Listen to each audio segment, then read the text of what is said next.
Hello everyone!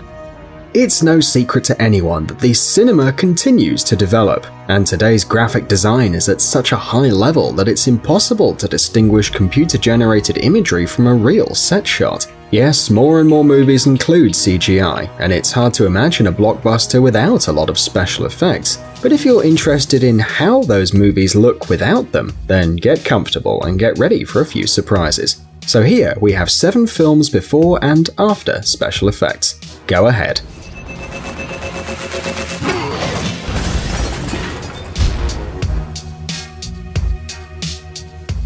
Game of Thrones. Attention, spoilers. If you haven't seen the 7th season of Game of Thrones, it's best to fast forward the video to the next movie or close your eyes and cover your ears for a couple of minutes. You ready? It's time to remember the incredible scene of the attack on the Lannister troops in the 4th episode of the season. If you saw the series, you'll remember the epic moment when a horde of Dothrakis, supported from the air by one of Daenerys' dragons, destroyed the Lannister army. It is said that these scenes were the most difficult to produce because, with the exception of the flying dragon, most images were recorded in real life. Yes, you heard me right. The creators of the series took the time to burn several doubles and explode the wagons with carefully placed explosives. The extras also worked the best they could, and look at the amount of fake ash that the specialists threw into the field to recreate the burnt earth. But we've moved away from the most important thing, since the cherry on top of this dessert is, of course, the dragon. In this case, the developers used several technical tricks to recreate the presence of a huge mythological dragon in the recording set. All the shots from behind the dragon were made with the help of special cameras mounted on cables and drones. Once obtained, a drawn dragon and a very real Emilia Clarke were added to the scene. The actress also had to record scenes separately, riding a machine created especially for the occasion. To be honest, the resemblance to a dragon is minimal, so Emilia had to play with her imagination and act as if she were actually traveling on a huge dragon through the airs of Westeros.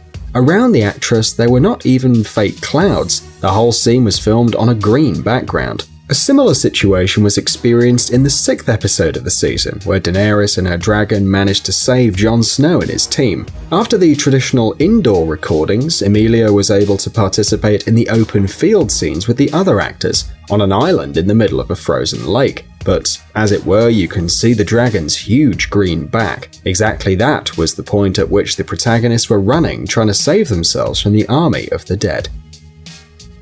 Attraction. This Russian film, directed by Fyodor Bondarchuk, has generated different reactions to the characters and their stories. However, it is obvious that the computer design in this film is incredible, especially for a Russian film, a country that doesn't stand out for the great special effects in its films.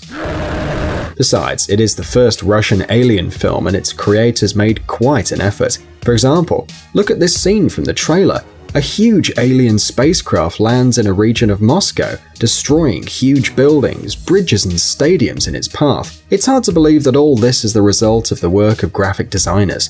But the destruction of buildings is not the only example of CGI in this film. There is a scene in the first few minutes of the film in which the protagonists await the beginning of the story, and all the scenes in the background and inside the spaceship, as well as the fights with the extraterrestrials, were recorded in a pavilion with a green background. According to the director, 50% of the film is computer generated.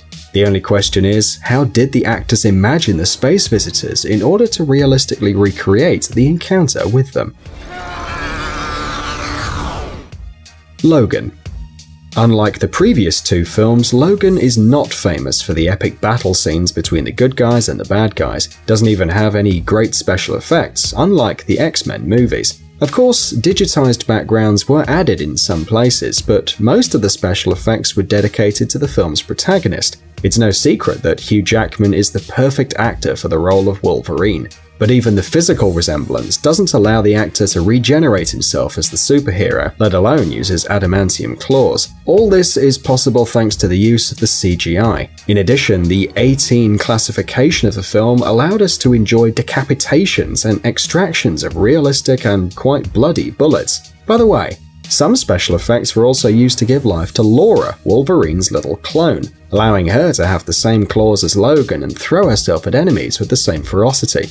but despite it being less incredible visually than other superhero films, it has received very good reviews thanks to its history and its realism. San Andreas. All the movies about catastrophes are full of special effects. It's obvious since no one is willing to destroy an entire city to create a 2-hour film about the destruction of humanity. For that reason, to destroy the state of California in the movie San Andreas, the designers had to work overtime to create more than 1,300 scenes with special effects for the movie. Among these scenes is the destruction of the Hoover Dam, which we had already seen in the movie Transformers, the fall of houses one after another, and best of all, a huge wave that ended up wiping the poor city of San Francisco off the face of the earth. No one would actually use real water to make these scenes today, but imagine for a second how many buckets of water you'd need. And of course, the movie wouldn't be complete if the developers didn't show the destruction of the Golden Gate Bridge. In our opinion, film directors have a special relationship with this bridge. Not in vain, we constantly see its destruction on the big screen. X-Men, Star Trek, Pacific Rim, and Godzilla are just some of the movies in which we can see the famous bridge suffering.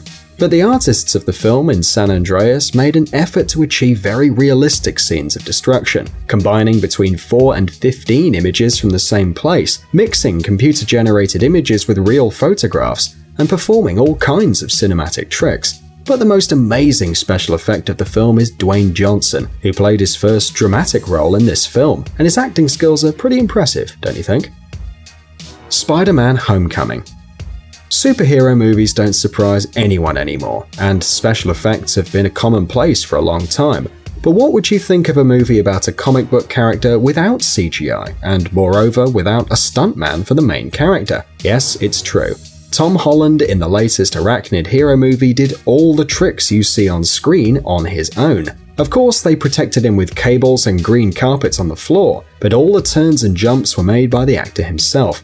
But this is not the most interesting thing. Many scenes of the film were made in the filming set without special effects. Yes, even the mandatory scene in any superhero movie where the protagonist saves everyone. For the mid-cut ferry scene, the developers built a full-size copy, which they then filled with water and balanced with the help of special mechanisms, scaring off extras, stuntmen, and the actor himself. However, the film was not fully CGI-free, but we're not talking about obvious moments such as the interface of Spidey's suit or the flight in the air, but the ascent of the Washington Monument. Despite the actor's prowess, he was not allowed to climb the building on his own, and they built a couple of safe levels of the monument in a pavilion. Surely we can forgive the director of this little deception. After all, nobody would have liked the new Peter Parker to have suffered in the recordings, right?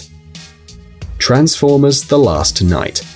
You probably know that each and every film of the Transformers saga has a bunch of explosions, gigantic robots, and incredible action scenes. Maybe these films are not a great example of movie drama or acting quality, but we still love them. And one of the main features of these films is the special effects. This is no surprise, given that Michael Bay is a true master in the science of CGI. Several scenes with no actors involved were created from scratch using computers. But there were scenes filmed with our beloved green background too. For example, in the scene where the heroes are running towards a big scary wave, the actors really got wet using a special inclined platform, and the epic landscape was added later. The same can be said about the falling scene, where the lives of the characters played by Mark Wahlberg and Laura Haddock were literally hanging by a thread. The characters were hanging over an abyss, grabbing only a small metal thingy. To create a real sensation of fear, the filming crew created a special device, a whole room that rotated the actors, forcing them to fall. Truth be told, the actors did have safety devices on them, unlike their characters, and nothing was exploding around them, but they still did a great job. 2012. And finally, another disaster movie.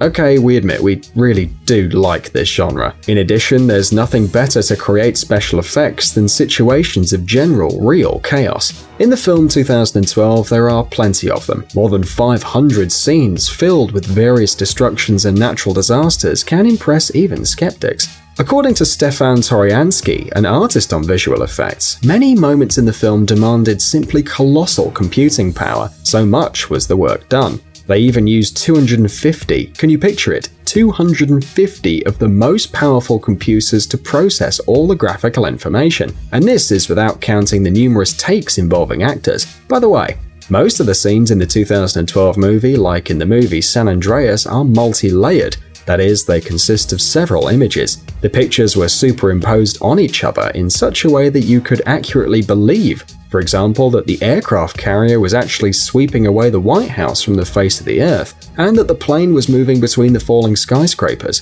Scenes with people were shot against a blue background, and its dimensions, like the scale of everything else in the film, are really impressive. The creators needed a huge canvas 42 feet high and 2,000 feet long, and in addition to that, some platforms to simulate an earthquake, and a whole bunch of pyrotechnics. So if you want to spend an evening looking at the massive destruction of mankind, this is the film that you need. Well friends, we look forward to reading your comments on the video, and don't forget to give us a like. Guys, it's time to recharge your brain. Visit the channel Brain Time. There you'll find a lot of interesting and useful facts, lots of positive energy and tons of useful information. Subscribe right now. We promise it's going to be really exciting. Thanks for watching. Please like and share the video in social networks, and we'll be right back to you as fast as we can.